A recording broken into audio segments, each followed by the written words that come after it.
about Little Fockers, which is the third and for a long time was known as the final film in this Meet the Fockers or Meet the Parents trilogy. But given the announcement of a fourth film in the works, that is not going to be the case anymore. So Little Fockers takes place sometime after the last film, Meet the Fockers, in which Greg and Pam, they're living a good life. They have a family. They have two twin children.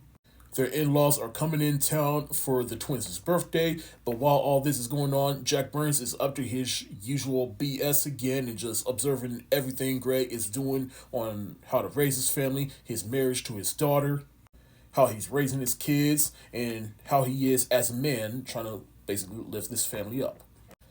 Now, I remember I actually went to the theater to go see this, and at the time when it came out, I thought it was a pretty good movie. Not as good as the first two, especially that first one, but I thought it was a fun little movie. And then, of course, I've come to see the reputation that this movie has, which is not only just the worst within this series, but just an all around bad film. And the people are not wrong for feeling this way because there's definitely a lot in this movie to criticize. But to me, how this movie fits within the whole Meet the Fockers franchise, like I said, I just enjoy spending time with these characters and seeing what they're up to. So that's the way I approach these movies after that first one. That being said, this movie does have redundant elements. Because, like I said, Jack is back to his usual BS and just giving Greg a hard time and trying to convince Pam like, why are you with this man? He's not good enough. I mean, when we see Jack Burns in this movie, he begins really upset because his other daughter, who got married in the first film, she's getting a divorce, and the reason for that is because her husband, his other son-in-law, Bob, he cheated on his daughter, and so he just really upset about that. He even says in the movie, I was so busy putting Fokker through the ringer, I let Bob slip right through me. I'm like, bro, shut up! And so now Jack wants to make Greg the basically the new patriarch of the family for when he's gone. He even has a heart attack in the movie, and he appoints Greg the God Fokker. Now, like I said, the in-laws are coming in town for the twins' birthday, and Jack is just there observing everything, and he even sees the house that he's building for his family so that they can move out of the city.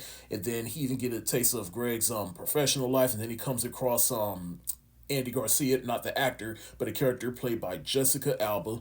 He suspects infidelity between Greg and Andy, but it turns out she's basically there just to sell a boner drug.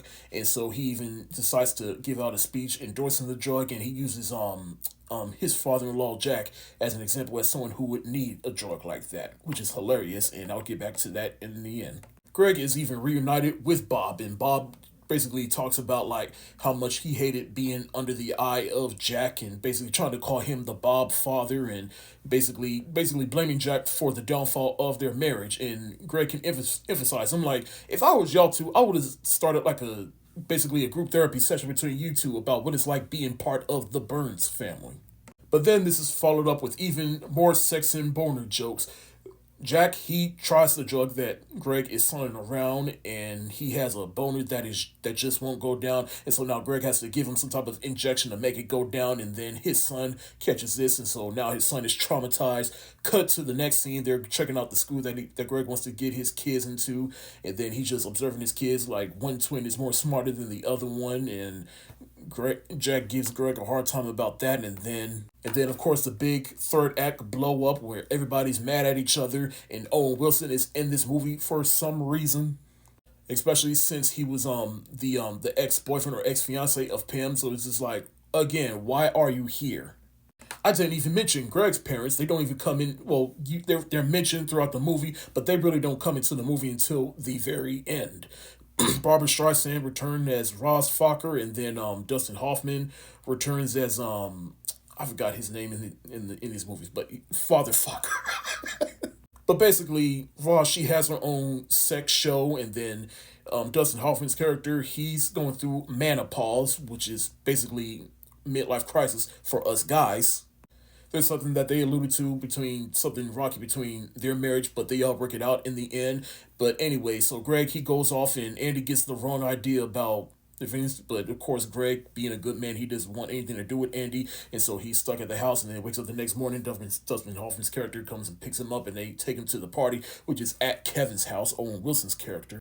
But basically, this party is basically the big third act, and then it's just a race to the finish line. Storylines getting resolved. Kevin all of a sudden has a storyline about his purpose in life and why he can't find love. He's low key, but also happy for Greg and Pam and the family they started and the love they share for each other. Greg's daughter, she gets a little pep talk from Barbara Streisand's character about her relationship with her dad. And then, of course, there's the fight between Jack and Greg, which was we all knew was coming 3 movies in, but that quickly gets resolved. And then the movie just ends with everybody reunited with the holidays, and then the end credits where the end credits where Jack he's looking over footage of Greg from previously in the movie, and then of course it being 2010, it's part of that whole trend of turning viral videos into a remix. And we see the speech that Greg gave at that convention trying to sell the boner drug. And then it gets remixed, but also gives basically all the greatest hits from all the favorite lines and moments from the previous 2 movies. And I'll admit, back then it was a little bit funny, and watching it a little over 10 years later, it's still a bit hilarious to me because we're still making remixes of viral moments. Overall, this movie is just plagued because of a rough pre-production and everybody coming in with different ideas that just didn't come together very well. I think they didn't have a finished script when they made this movie, so they were just putting things together, and the humor didn't work. It's just relying on toilet bowl humor, throw up humor, sex jokes, Focker puns. Now, like I said in the beginning, I don't dislike this movie because I just enjoy spending time with these characters, but at the same time, it does feel like these actors just participated just out of obligation. This movie even takes respected older actors like Harvey Keitel and Laura Dern and do absolutely nothing with them. Though I gotta give a shout out to Kevin Hart and Jordan Peele, who both make appearances in this movies, and just thinking about where the careers were at that time and where the careers are now, it is a little touching to me. The kids who are the central focus of this movie are just almost not a part of this movie at all. You would think they'd be the central focus, but they're not. It's just more of the shenanigans between Jack Burns and Greg Focker, and everybody else just being prisoners to all their shenanigans. I say this would be a good cap for a trilogy. Well, it'd be a sad cap for a trilogy, but I guess that's the whole reason why they announced recently that a 4th film is in the works. And I don't know what they're going to do in this 4th film, but let's just hope it's just at least better than this, and that they really do make use of the kids, because at this point the kids are big grown up, and Greg, he's basically almost about the same age as Jack Burns was when he met him. So there's a lot of things they could do with that 4th film, but let's just hope that they do it right. But as for Little Fockers, I'm just going to give it the shoulder shrug emoji because, like I said, I don't hate it, but at the same time I don't completely like it either.